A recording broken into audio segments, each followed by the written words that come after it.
What's up, everybody? Welcome to Podcast Now. I'm Alex, and these are my tips and tricks for the Plague, the newest killer in Dead by Daylight. So we're going to be talking about how she operates, kind of, what her strengths, maybe a little bit about what her weaknesses are, and just generally talk about how you can get the most out of this killer. I think she's a phenomenal killer, and I think I probably say this at the beginning of all these tips and tricks for Dead by Daylight killers. I would say right now she's my favorite killer, and again, I say that I think quite often, but she is a really good character. I believe things were kind of nuked about her in the beta, like the test server when people got to play as her. I believe they changed a couple things to make her a little bit weaker, but overall she's a very powerful character, even if you don't even know what you're doing with her. But then if you do, that obviously will help you. So I'm going to be going over again what you guys need to know in order to best be good at her. So one of the first things obviously is the Vile Purge, her ability, the thing that makes her good. Overall, she's a pretty slow killer. I wouldn't say she's a fast killer at all,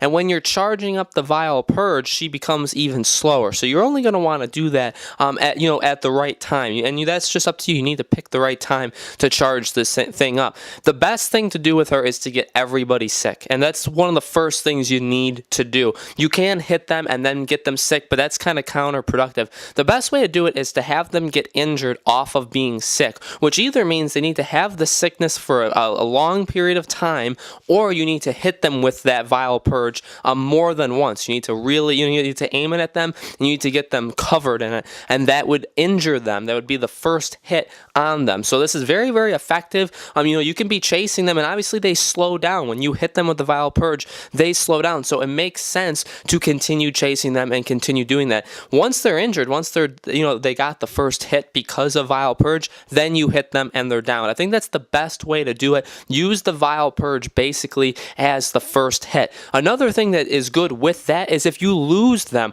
One thing is you can kind of see the green bubbles go and like the odor. You can see that going off the survivors. I had a couple instances where I could see them across the map when maybe I couldn't in the past with different killers, but they're kind of like green now, so you can see them. So even if you lose a survivor in a chase, they still are sick. They still have to purge themselves in one of those fountains. So they still have things to do even if you lose them. So it's very important. Kind of like all these killers, like the doctor, you want to shock them. You want to always have them shocked basically before you hit them. Same thing with this one. You need to have them be sick basically before you do anything else. Now her abilities are pretty good. I like the one that when you knock the survivor down, when you down the survivor, if there's another survivor within a certain radius, they get lit up. You get to be able to see where they are. I think that's a phenomenal one. And also the one where it locks the 3 generators, where 3 generators are automatically locked where the survivors can't operate on them. They can't actually fix them. Those are very good perks. I think they're pretty unique, and obviously all the killers have unique perks, but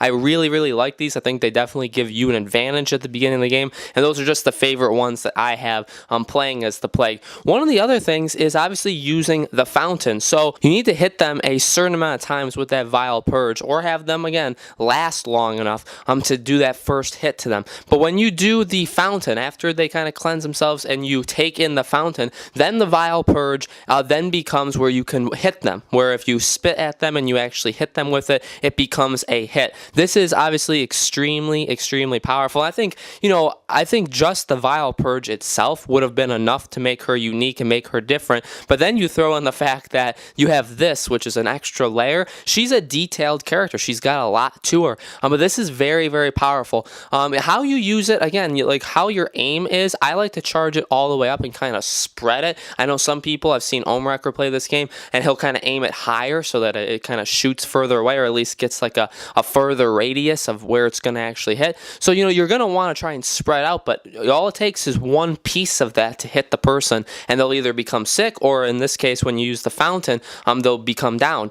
You only have a limited amount that you can actually use in terms of how much you can actually spit out, and also a time limit on it as well. It actually ticks down, so you need to use this relatively fast. It happens every time a survivor cleanses themselves, so you do have to be wary of that. But again, this just adds an extra thing. You have your lantern or whatever that thing is. You can hit them normally, and I took out several survivors for sure just using the normal killer mechanics of hitting them, but just the fact that you can use the Purge to actually hit them and cause a hit to these survivors is extremely powerful. Again, she's not the fastest character, but I think that's okay because, again, all of these things are going to be slowing down the survivor. So you want to use it. She's not a fast killer. She's not going to, obviously you get the speed boost the more you're tracking the survivor, but she's not fast. So you want to make sure you're getting everybody sick. You're getting the hits on people when you have the kind of the upgraded purge. You want all those things to do so that you can end up getting them down. But honestly, guys, there's not much more about her. I think she's a phenomenal killer. Again, you need to use her strengths as an advantage to her. You need to be aware of those things. But I think she's a really, really cool character. I think she's one of the most unique characters that team has actually created that's not a licensed killer. But I really, really like her. I think she's very, very powerful. You can't spit. You can't do the Vile Purge when they're on the hooks anymore. And I believe that did happen in the test servers. I believe you could do it where if you hook somebody and they're not sick, you can make them sick when they're on the hook. I tried it. You can't do it anymore, but you can still do it on the ground. If the person is not sick and they're on the ground, you can spit at them and they will become sick when they're down. So that is a little trick that they still have that, at least at the time I'm recording this. When I played it, you can still do that. Maybe they'll change that down the line, but that's a little thing where even if you forgot to make them sick, then once they get off the hook, they're already sick, they're slow, they only need one more hit, and they need to cleanse themselves. So, they have a lot to do even if they do get unhooked off the hook. So very, very powerful with that too. So let me know in the comments below, guys, is there any tips and tricks you have for the Plague? What do you think about her? Where does she kind of rank in the Dead by Daylight killers? Let me know, and make sure you guys subscribe to our YouTube channel, Podcast Now. Hit the bell icon for more of these videos. We do these tips and tricks for every new killer in Dead by Daylight. I know they only come out so often, but we do them for every killer. So you can definitely check us out for that and go watch the tips and tricks for any of the past killers that have come out. I've done it for, I think, the last like 4 or 5. So thank you guys so much for watching, and I will see you on the next video.